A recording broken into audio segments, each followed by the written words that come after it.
नमस्कार, मैं हूं पवन त्यागी। पश्चिम बंगाल में अभी हाल ही में हुई हिंसा को लेकर के खुलासा हुआ है और यह खुलासा और किसी ने नहीं, मानवाधिकार जो फैक्ट फाइंडिंग समिति है उसने किया है।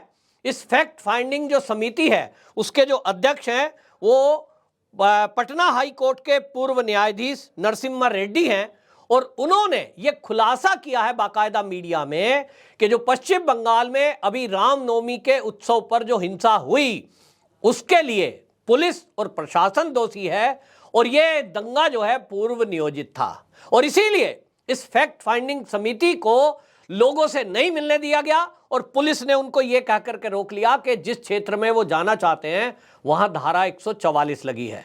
धारा 144 लगने का मतलब ये होता है कि कोई ज्यादा लोग नहीं इकट्ठे हो सकते, कोई कार्यक्रम नहीं कर सकते, 4 से अधिक लोग एक जगह मिल नहीं सकते। लेकिन जो ये फैक्ट फाइंडिंग समिति है इसमें पटना हाई कोर्ट के पूर्व न्यायाधीश और इसके अंदर आपको बता दें retire IG crime Rajpal Singh और बाकी के 4 लोग और थे, यानी कुल मिलाकर के 6 लोग थे। और ये जानने की कोशिश कर रहे थे कि जो दंगा हुआ है उस दंगे में रिष्डा और शिवपुर में जो हिंसा हुई है उसके अंदर जो लोग हैं उनकी शिकायत थी कि हमारी एफआईआर तक पुलिस दर्ज नहीं कर रही है, निर्दोष लोगों को उठा करके जेल में डाल दिया है। दूसरी तरफ जो दंगाई हैं जिनके खिलाफ सबूत भी हैं कि उनके फोटो या वीडियोस हैं, सीसीटीवी फुटेज है, उनके खिलाफ पुलिस कोई कार्रवाई नहीं कर रही है। और इसीलिए यहां जरूरत महसूस हुई कि मानवाधिकार फैक्ट फाइंडिंग समिति यहां जाए। और आपको बता दें इसी के साथ साथ यहां पर इंडियन सेलुलर फ्रंट इसके भी कार्यकर्ता यहां गए थे, लेकिन दोनों को ही वहां जाने से रोक दिया गया। उसके बाद इस समिति के लोगों ने वहां के लोगों से कहा कि आप हमको वहां नहीं जाने दिया जा रहा है, तो एक अन्य स्थान पर लोगों को मिलने के लिए बुलाया गया। और उसके बाद जो ये सच का खुलासा हुआ है वाकई में बहुत चौंकाने वाला है। शंका पहले से थी, बीजेपी पहले से इस बात को बोल रही थी कि ये जो दंगा हुआ है, ममता बनर्जी जिस तरह से दंगाइयों को क्लीन चिट दे रही है। ममता बनर्जी ने पहले ही दिन बोल दिया कि मुस्लिम तो अपने रोजे में पूजा पाठ में बिजी हैं, वो तो दंगा कर ही नहीं सकते। जबकि वीडियोस सबने देखे, कई न्यूज चैनल ने उन वीडियोस को चलाया कि एक विशेष कम्युनिटी के लोग पत्थरबाजी कर रहे थे, डंडे चला रहे थे, लोगों पे हमला कर रहे थे। इसका मतलब यह हुआ कि ममता बनर्जी एक तुष्टीकरण के लिए एक विशेष वर्ग को छूट देना चाहती थी। ठीक है, दंगा हुआ, अगर ममता बनर्जी ये बोलती कि मैं पुलिस को आदेश देती हूं कि जो भी दंगाई है, जो भी दोषी है, उनके खिलाफ सख्त कार्रवाई की जाए, यह एक नपीतुली भाषा है और यह हर नेता की होती ही है और होनी ही चाहिए कि जो भी दोषी है उनके खिलाफ कार्रवाई हो। लेकिन यह कौन सी भाषा है कि आप एक वर्ग को बिल्कुल क्लीन चिट दे दें कि यह तो दंगा कर ही नहीं सकते। इसका मतलब तो दूसरा पक्ष दंगा कर रहा है, और दूसरा पक्ष कौन दंगा कर रहा है यह भी ममता बनर्जी ने बोला और बाकायदा अपने भाषण में बोला। मीडिया ने उसको प्रसारित किया कि यह जो दंगा है यह बजरंग दल के लोग और बीजेपी के लोग करा रहे हैं। अब सवाल यह है कि यह जो दंगे में दोनों तरफ से चाहे तो पत्थर चले, चाहे तो लाठी चली और बम भी चले, तो क्या ममता बनर्जी के पास ऐसा कौन सा कैमरा है, ऐसा कौन सा स्कैनर है कि वो ये देख लेती हैं कि ये जो दंगाई हैं ये बजरंग दल से जुड़े हुए हैं, ये आरएसएस से जुड़े हुए हैं, ये बीजेपी का कार्यकर्ता है? ऐसा कैसे पता लगा लिया उन्होंने? बगैर जांच के आप कैसे पता लगा पाओगे? लेकिन हाँ, जो वहां के लोगों ने फैक्ट फाइंडिंग कमेटी को बताया, लोगों ने बताया कि ममता बनर्जी के लोगों ने, जो टीएमसी के सदस्य हैं, उन लोगों ने पुलिस को एक लिस्ट दी और उस लिस्ट में उन लोगों के नाम थे जिन्होंने भाजपा को वोट किया है या वो भाजपा को सपोर्ट करते हैं या भारतीय जनता पार्टी का कोई ना कोई उनके पास पद है। बस वो लिस्ट थमाई और ये कहा कि ये लोग हैं, इनको आप उठाओ और दंगे में अंदर कर दो। एक तरफा कार्रवाई लोगों के खिलाफ हुई और वो एक वर्ग के खिलाफ हुई। और इसीलिए भारतीय जनता पार्टी इस मुद्दे की जांच केंद्रीय एजेंसी से कराना चाहती थी कि भाई इस मामले में अगर पश्चिम बंगाल की पुलिस के ऊपर ये छोड़ा गया तो लोगों के साथ न्याय नहीं होगा। अब आपको बता दें, जो इस फैक्ट फाइंडिंग कमेटी में retire IG crime Rajpal Singh थे, उन्होंने बाकायदा लोगों से बातचीत की है और इसके आधार पर उन्होंने कहा कि ये जो दंगे हुए हैं इसके लिए अगर प्रथम दृष्टा कोई दोषी दिखाई दे रहा है तो पुलिस है, क्योंकि पुलिस को गली मोहल्ले के हर व्यक्ति का यह पता होता है कि कौन दंगाई हो सकता है, कौन दंगाई है, किसने दंगे किए, ये उसकी जिम्मेदारी है। जबकि परमिशन लेकर के यात्रा निकाली जा रही थी, तो इस यात्रा में जब परमिशन ली गई थी, अगर उनको लगता था कि किसी क्षेत्र में दंगे हो सकते हैं, तो वहां पुलिस बल का अधिक डिप्यूट नियुक्ति क्यों नहीं की गई? और जब यह दंगा भड़का है, उसके बाद एक तरफा कार्रवाई क्यों की गई?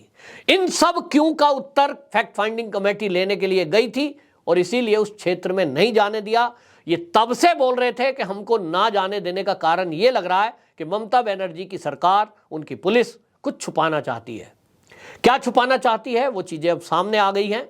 और अब मैं बता दूं कि फैक्ट फाइंडिंग कमेटी ने ये सारे दंगे की जांच, खासतौर पे 2 जगह की, रिशदा और शिवपुर में, उन्होंने कहा है कि दोनों जो शहरों की दंगे की जांच है ये एनआईए से करी जाए, क्योंकि अगर पुलिस के भरोसे ये जांच छोड़ी गई तो पुलिस तो पहले ही अपना रूप दिखा चुकी है कि वो एक विशेष वर्ग को संतुष्ट करने के लिए ये सारी कार्रवाई कर रही है। टीएमसी के लोगों के इशारे पर एक तरफा कार्रवाई भारतीय जनता पार्टी और बजरंग दल के कार्यकर्ताओं के विरुद्ध की गई है। यानी मान ही लिया गया है कि इनको तो बंद करना ही है, पीड़ित भी वही और उन्हीं को दोषी बना दिया गया है। यह पश्चिम बंगाल की कहानी नई नहीं है। हमने चुनाव के बाद भी देखा कि चुनाव के बाद जो हिंसा हुई थी मार्च 2022 में, उस समय भी जितने दंगे हुए उसमें टीएमसी के लोग इन्वॉल्व थे, लेकिन ममता बनर्जी कहती थी ये तो भाजपा वालों ने किया है, दंगा तो हो ही नहीं रहा है। कई पत्रकारों पे केस कर दिए गए कि पत्रकार बढ़ा चढ़ा कर दिखा रहे हैं। लेकिन हमने देखा कि उस समय जो वहां के राज्यपाल थे जगदीप धनखड़ जी, वो मौके पर गए, महिला आयोग की टीम मौके पर गई, एससी एसटी आयोग की टीम मौके पर गई, अल्पसंख्यक आयोग की टीम मौके पर गई और उन तक के ऊपर भी हमले हुए। और ऐसा ही अब हुआ, बाल संरक्षण अधिकार की जब महिला टीम वहां गई थी तो उनको भी पुलिस ने धक्का मुक्की करी और उनको उन बच्चों से नहीं मिलने दिया गया, लड़कियों से नहीं मिलने दिया गया जिनकी शिकायत थी कि उनके साथ जाती हुई है। आखिरकार ममता बनर्जी ये जांच एजेंसियों को रोक क्यों रही है? उसके पीछे की मंशा साफ नजर आ गई है, क्योंकि इनकी पोल खुल चुकी है और दंगों की पोल खुल चुकी है। दंगे के पीछे षड्यंत्र है, ये तो पहले से दिखता है। क्योंकि भाई आप ये कह रहे हैं कि एक मस्जिद के सामने किन्हीं ने राम का भजन चला दिया, उससे माहौल खराब हुआ, क्यों वहां चलाया?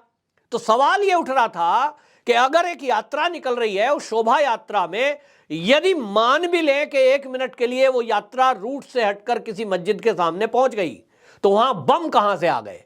क्या बम 2 मिनट के अंदर निर्माण हो सकता है? क्या टनों पत्थर 2 मिनट के अंदर वहां पहुंच सकता है? यह सवाल है। लेकिन ममता बनर्जी जब बात कर रही थी मीडिया में और भाषण में, वो ये कह रही थी कि जो यात्रा निकल रही थी उस यात्रा में लोग तलवार हाथ में लिए हुए थे। ये तलवार हाथ में लेकर के कौन सी यात्रा निकलती है? यानी वो सवाल उठा रहे थे। जबकि रामनवमी की जो यात्रा है, उस यात्रा में लोग कह रहे हैं कि हमारी यात्रा भजन गायन करते हुए थी और इस तरह की कोई बात नहीं थी। लेकिन वो जो फोटो और वीडियोस वायरल किए गए, वो एक सोची समझी रणनीति थी। पता नहीं कहां का वीडियो कहां ऐड करके दिखा दिया।